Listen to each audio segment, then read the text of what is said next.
Friend, আবার তোমাদের কাছে নিয়ে এলাম একটা নতুন রেসিপি। তো আজকে গাজরের পায়েস করছি। তোমাদেরকে প্রথম থেকে দেখানো হয়নি কারণ ফোনটা আমার কাছে ছিল না, তাই। তো গাজরকে ভালো করে ছালগুলো ওয়াশ করে পরিষ্কার করার পরে চুড়নিতে এরকমভাবে চুড়ে নিয়েছি, আর কড়াইতে একটু ঘি দিয়ে দিয়েছি। দিয়ে এই গাজরটাকে ভালো করে হালকা করে একটু মানে জাস্ট গাজরের যে একটা হালি হালি ভাবটা থাকে, তো সেই যে স্মেলটাকে কাটিয়ে নেব।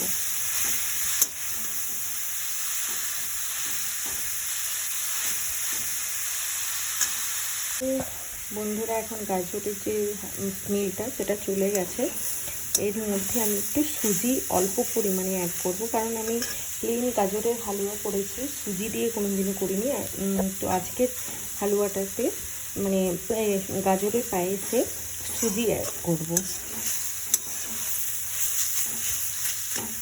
দেখো, অল্প পরিমাণে সুজি অ্যাড করেছি। একেও আবার এর সঙ্গে কিছুক্ষণ নেড়ে চেড়ে নেব।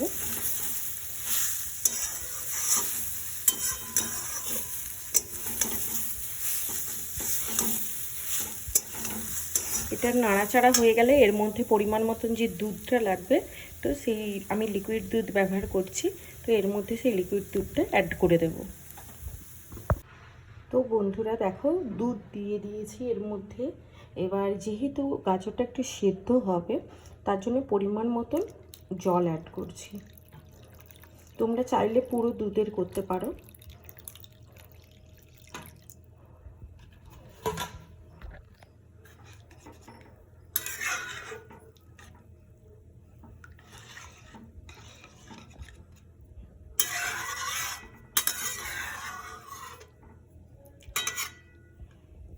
তো ফ্রেন্ড, স্মেলটা আরও সুন্দর পাওয়ার জন্য আমি 4টে এলাচকে ভালো করে ফাটিয়ে নিয়েছি, এর মধ্যে দিয়ে দেব।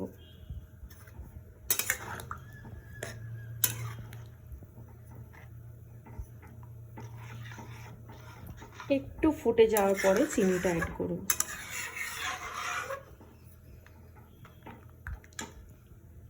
তো বন্ধুরা, দেখতেই পাচ্ছ চিনি দিলাম। এর মধ্যে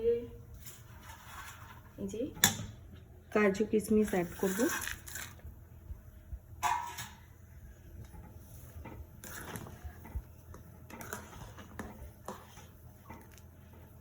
দেখতেই পাচ্ছ, বেশিক্ষণ সময় লাগে না, একটুক্ষণ সিদ্ধ হয়ে ভালোভাবে ফুটে গেলে এটা নামিয়ে নিলেই রেডি হয়ে যায়।